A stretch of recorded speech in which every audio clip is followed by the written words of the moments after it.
creepy horror stories. No one was supposed to find Virith 7. It was just another dead rock floating at the edge of a dying solar system, its surface constantly battered by toxic storms. The planet would have remained forgotten if not for the mining company's scanner drone that picked up strange energy readings coming from beneath the surface. Dr. Mara Elan stood before a massive black doorway half buried in gray dust, her breathing heavy inside her damaged helmet.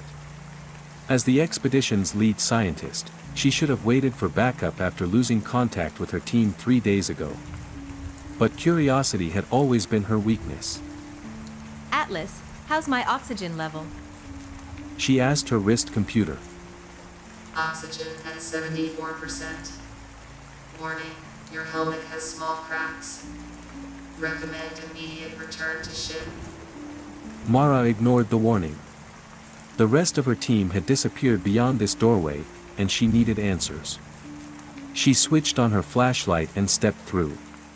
The doorway led to an enormous underground chamber that looked impossible, like a library that had survived for thousands of years without a speck of dust. The walls were made of crystal-like material that glowed with a faint blue light. Shadows seemed to move on their own, sliding across surfaces as if alive. Mara turned off her flashlight to see the chamber in its natural light. In the darkness, she could see glowing symbols on the ceiling, patterns that made her dizzy when she looked at them too long. Atlas, record everything. Cannot record. Unknown interference. In the center of this alien library, on a pedestal that looked disturbingly like a twisted human spine, sat what appeared to be a book. The book, if you could call it that, was covered in dark, metallic material that seemed both solid and liquid at the same time. It pulsed with a sickly greenish-blue light, and with each pulse came whispers that Mara felt rather than heard, like something touching the inside of her skull. Strange symbols moved across its surface, constantly changing shape, ancient-looking writing one moment, then what looked like computer code the next, then wild scribbles like something drawn by a madman. Every logical part of Mara's mind screamed at her to leave. She should have listened to her gut feeling. She should have remembered the final transmission from her team, just screams and static. But Mara had built her career on taking risks. Her special neural implants were designed to protect her mind from alien influences. If anyone could handle this discovery, it was her. Atlas, activate all mental protection systems. Protection systems active. Warning, unknown signal detected. Her hand trembled as she reached for the book. The strange cover felt warm at first, then hot, then strangely welcoming, like touching something that recognized her. The moment her fingertips made contact, ice-cold pain shot through her brain. Access granted. The words didn't come through her ears, they appeared directly in her mind. And then reality itself seemed to tear open. Suddenly, Mara stood in what looked like an endless library that defied normal space. Shelves spiraled in impossible directions. Above her, tall figures made of light and bone-like material moved between collections of glowing spheres, each sphere containing what seemed like memories or records of entire civilizations. With horror, Mara realized she wasn't alone. The missing members of her team floated nearby, their bodies suspended in crystal, their eyes now pools of greenish-blue light. They reached toward her not in warning, but in welcome. Beyond them, Mara sensed an ancient presence watching her, the collective consciousness of beings that called themselves the Novoth. They had existed before Earth's sun was even born, and had left behind this library and this book as a trap. We have waited so long. Voices echoed in her mind. You are perfect, intelligent enough to find us, curious enough to touch the book, and connected to your world's technology. Mara tried to pull away, but it was too late.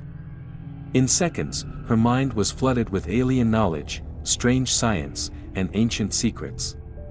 Her own consciousness was being pushed aside, making room for something else. Her last clear thought was understanding what had happened to the Novoth. They hadn't died out. They had found a better way to exist. Outside the library, the ground began to shake. The ancient chamber started collapsing, its long vigil finally complete. The shadows peeled off the walls, forming shapes that twitched and moved with newfound life.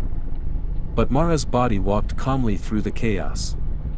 Her eyes now glowed with the same greenish-blue light, and a cold smile spread across her face as she made her way to the exit.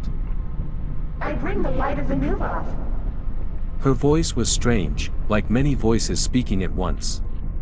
When she spoke, the walls of the chamber seemed to pulse in response. The book had never been just a book. It was a beacon, sending a signal across the stars. Above the planet, ancient satellites hidden in orbit for millions of years suddenly activated. They began broadcasting signals into deep space, a message announcing success, an invitation.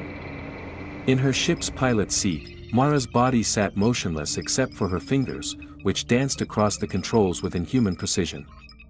The ship's computer fought against the invasion of its systems but couldn't resist. Connection established. They are coming.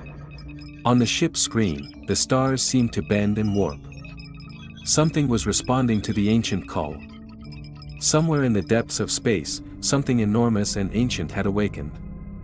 And it was coming to Virith 7.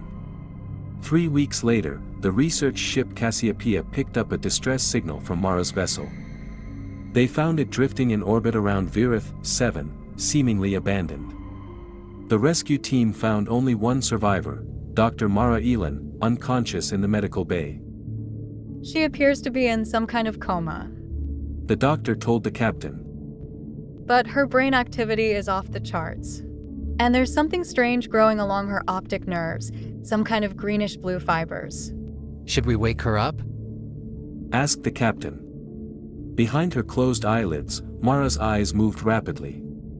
In her dreams, she watched an armada of massive, ancient ships approaching Earth, each one carrying billions of the Nuvoth consciousness. And she smiled. The invasion had already begun.